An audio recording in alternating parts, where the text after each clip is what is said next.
అస్సలాముఅలైకుం వరహమతుల్లాహి వబరకాతుహు.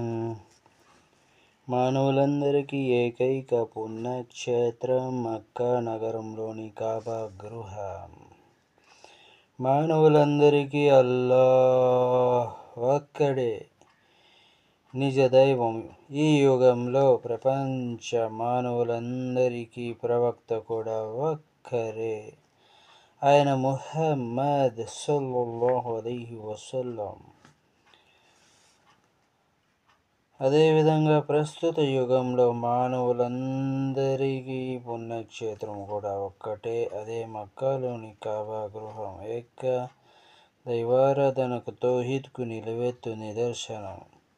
ఆ కట్టడం ఏక దైవారాధనలో ఎంతో ప్రఖ్యాతిగాంచిన ప్రవక్తల పితామహులైన ఇబ్రాహీం ప్రవక్త తన కుమారుడు ఇస్మాయిల్ అలైహిస్సలాం సహాయంతో పునర్నిర్మించిన ఆ మస్జిద్ నాటి నుంచి నేటి వరకు కూడా ప్రపంచ శాంతికి కేంద్రంగా భాసిల్లుతూ వస్తోంది. కన్న తండ్రిని చంపిన శత్రువైనా సరే అతను అందులో దాక్కుంటే అతని వధించడానికి వీల్లేదని ఇస్లాం ధర్మం చెబుతోంది.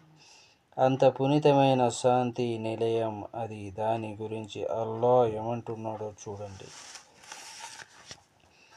మానవులందరికీ పుణ్యక్షేత్రం శాంతి నిలయం. ప్రజల్లారా జ్ఞాపం చేసుకోండి, మేము ఈ గృహాన్ని, కాబా గృహాన్ని మానవులందరి పుణ్యక్షేత్రంగాను శాంతి నిలయంగాను చేశాం.